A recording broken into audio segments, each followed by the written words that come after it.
Hello दोस्तों। आज हम बायोलॉजी से संबंधित कुछ महत्वपूर्ण प्रश्नों पर बात करेंगे जो कि पिछली एग्जाम में पूछे जा चुके हैं। आपसे रिक्वेस्ट है कि वीडियो को पूरा ज़रूर देखें, साथ ही चैनल को सब्सक्राइब करें, बेल आइकन को प्रेस करें ताकि आने वाले वीडियोस के अपडेट आपको मिलते रहें। आज का हमारा पहला क्वेश्चन है, एपीफाइट्स वे पौधे होते हैं जो अन्य पौधों पर निर्भर हैं। तो अन्य पौधों पर यांत्रिक अवलंब के लिए निर्भर है दोस्तों। ऑप्शन बी राइट होगा। नेक्स्ट क्वेश्चन है, जंतु विज्ञान अध्ययन करता है।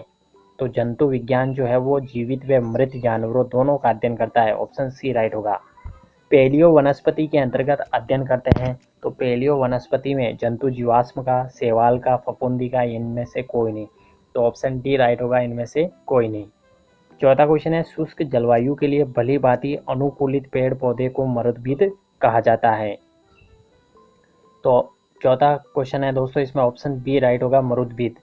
पांचवा क्वेश्चन है, जैविक जगत में होने वाले कार्य, गुण व पद्धति के अध्ययन के इस ज्ञान को मशीनी जगत में उपयोग करने को बायोनिक्स कहा जाता है। ऑप्शन ए राइट होगा।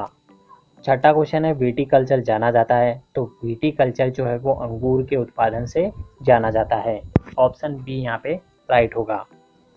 सातवां क्वेश्चन है, विज्ञान की वह शाखा जिसमें आनुवांशिक अभियांत्रिकी के द्वारा मानव प्रजाति में सुधार लाया जाता है वो यूजेनिक्स के नाम से जानी जाती है।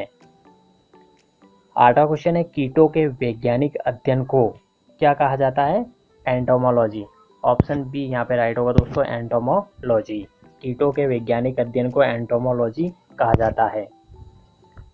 नौवां क्वेश्चन है, हर्पेटोलॉजी में अध्ययन किया जाता है। तो हर्पेटोलॉजी में सरीसृपों और उभयचरों का अध्ययन किया जाता है।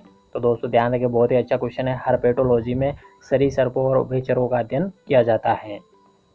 10वां क्वेश्चन है, जंतु विज्ञान की उस शाखा को क्या कहते हैं जिसमें प्राणी मात्र के व्यवहार का अध्ययन किया जाता है? तो प्राणी मात्र के व्यवहार का अध्ययन जीव पारिस्थितिकी में किया जाता है। 11वां क्वेश्चन है, जीव विज्ञान नाम किसने दिया? तो लेमार्क द्वारा दिया गया। 12वां क्वेश्चन है, जीवों के उत्पत्ति का आधुनिक विचारधारा प्रस्तुत किया। तो आधुनिक विचारधारा जो है वो ओपेरिन ने प्रस्तुत किया। तो ऑप्शन डी राइट होगा।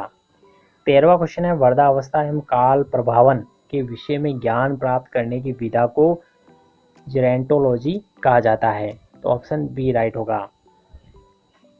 14वां क्वेश्चन है, कीट संवर्धन क्या है? तो कीट संवर्धन दोस्तों कीटों की वृद्धि करने का विज्ञान कहलाता है। तो ऑप्शन ए राइट होगा। 15वां क्वेश्चन है, जीवों के निम्नलिखित प्रकारों पर विचार कीजिए। चमगादड़, मधुमक्खी, पक्षी। उपयुक्त में से कौन सा या कौन से परागणकारी हैं? तो यहाँ पे दोस्तों चमगादड़, मधुमक्खी और पक्षी ये तीनों ही जो है वो परागणकारी हैं। तो ऑप्शन डी राइट होगा, 1, 2 और 3। 16वां क्वेश्चन है, निम्नलिखित जंतुओं पर विचार कीजिए। समुद्री गाय, समुद्री घोड़ा, समुद्री शींग। उपयुक्त में से कौन सा स्तनधारी हैं? तो यहाँ पे दोस्तों जो स्तनधारी है वो है समुद्री गाय और समुद्री शींग। तो ऑप्शन बी राइट होगा, केवल 1 और 3। निम्नलिखित पर विचार कीजिए। चमगादड़, भालू, कृंतक। उपयुक्त में से किस प्रकार के जंतु में शीत निष्क्रियता की परिघटना का परीक्षण किया जा सकता है? तो दोस्तों यहाँ पे तीनों ही प्रकार के जंतु में शीत निष्क्रियता की परिघटना का परीक्षण किया जा सकता है। तो यहाँ पे जो ऑप्शन सी राइट होगा दोस्तों। निम्नलिखित कथनों पर विचार कीजिए। फीताकृमि उभयलिंगी है, गोलकृमि के अलग अलग लिंग होते हैं, फाइलेरिया सूत्रकृमि होता है, गिनीकृमि एनालिड है। इनमें से कौन सा सही है? तो यहाँ पे दोस्तों फीताकृमि उभयलिंगी है, ये सही है। गोलकृमि के अलग अलग लिंग होते हैं, ये भी सही है। तो दोस्तों यहाँ पे ऑप्शन ए राइट होगा, 1 और 2 दोनों। ठीक है, 1 और 2 ऑप्शन ए राइट होगा। फीताकृमि उभयलिंगी है और गोलकृमि के अलग अलग लिंग होते हैं। 19वां क्वेश्चन है, भारत में पाए जाने वाले स्तनधारी ड्यूगोंग के संदर्भ में निम्नलिखित कथनों में से कौन सा सही है? ये एक शाकाहारी समुद्री जानवर है। यह भारत के पूरे समुद्र तट के साथ साथ पाया जाता है। इसे वन्य जीव संरक्षण अधिनियम 1972 की अनुसूची के अधीन विधिक संरक्षण दिया गया है। नीचे दिए गए कोड का प्रयोग कर सही उत्तर चुनें। तो दोस्तों यहाँ पे ऑप्शन सी राइट होगा, 1 और 3। ये एक शाकाहारी समुद्री जानवर है। और इसे वन्य जीव संरक्षण अधिनियम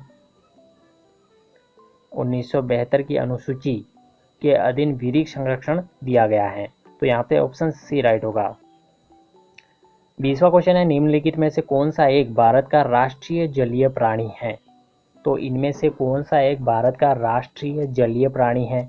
तो गंगा की डॉल्फिन, ऑप्शन सी राइट होगा।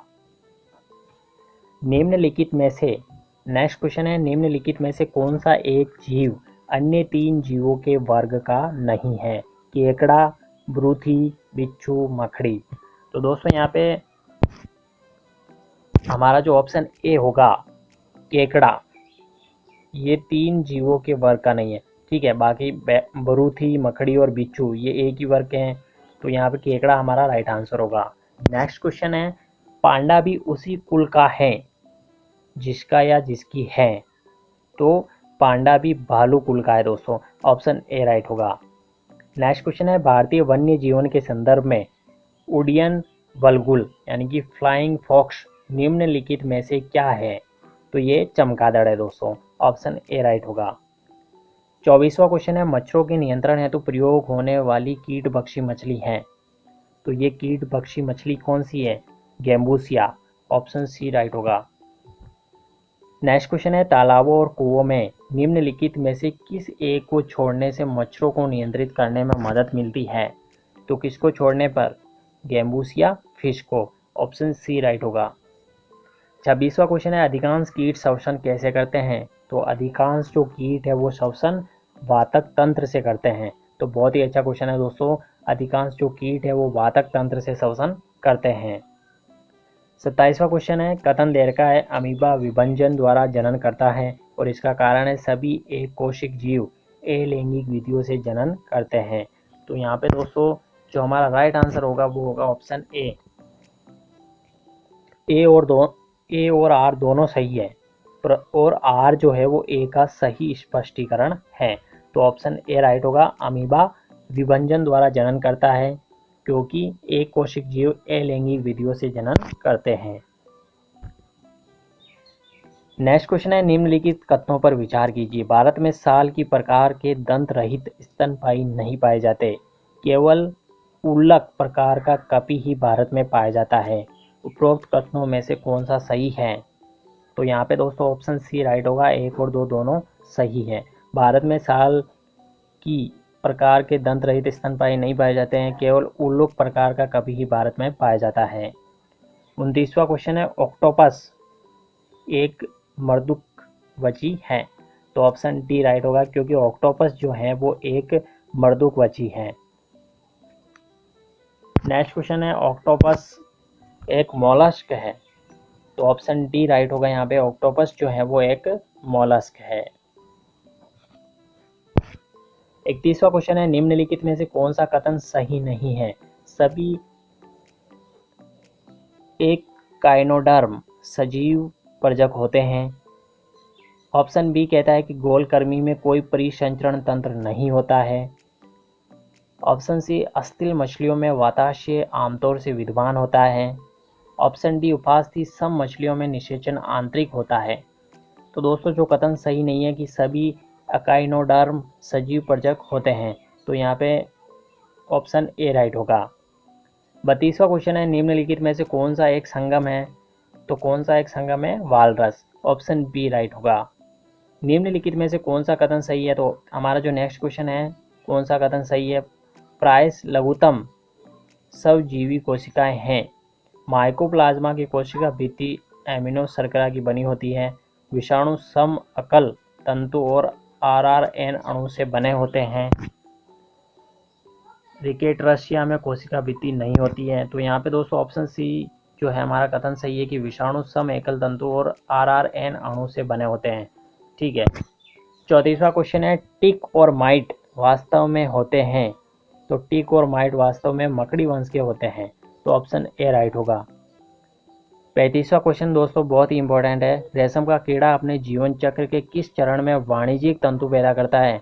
तो दोस्तों कोशित यानी कि पुपा, ऑप्शन सी राइट होगा कि रेशम का जो कीड़ा है वो अपने जीवन चक्र के किस चरण में वाणिज्यिक तंतु पैदा करता है, यानी कि फाइबर ऑफ कॉमर्स पैदा करता है, तो वो कोशित मतलब कोशित जो चरण होता है वहाँ पर वाणिज्यिक तंतु पैदा करता है पुपा में।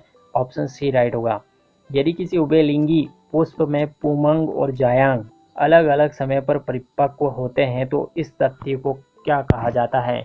तो इस तथ्य को बिन काल पक्वता कहा जाता है। ऑप्शन ए राइट होगा। 37वां क्वेश्चन है, एक जीव के संपूर्ण संजीव सभी जीनों की संपूर्णता का अनुक्रमण सन 1996 में पूरा हुआ था। वे जीव प्लाज्मोडियम वाइवेक्स है।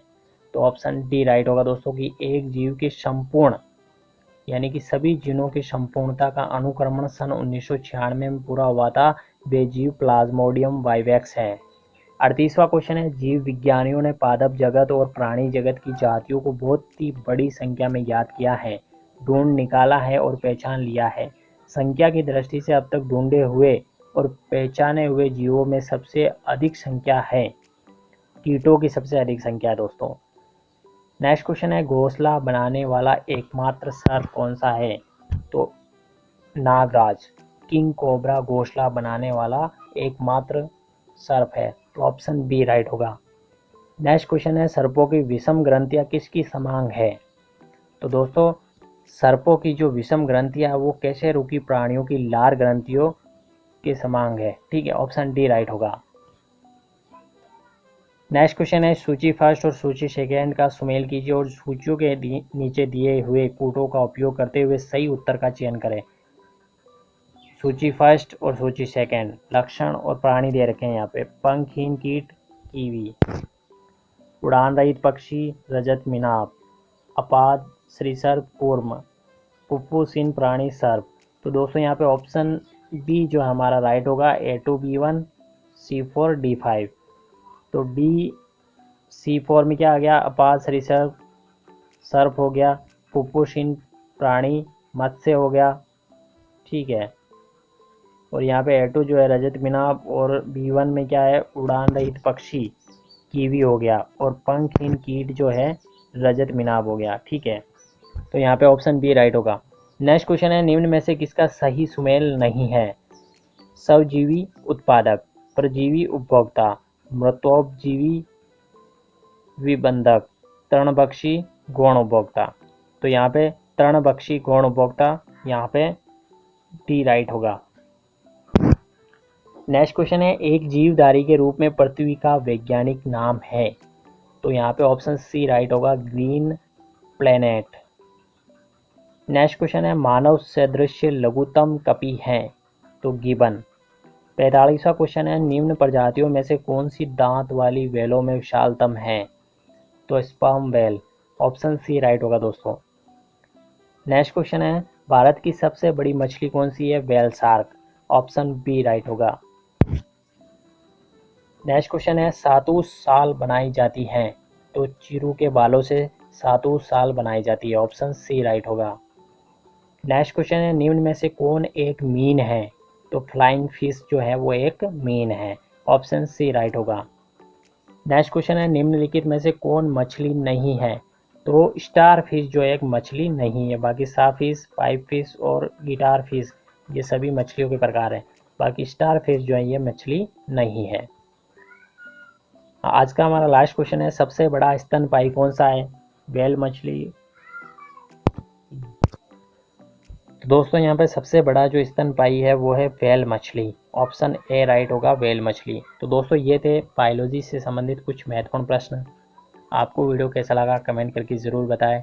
वीडियो को लाइक करें, अधिक से अधिक दोस्तों के साथ शेयर करें। धन्यवाद।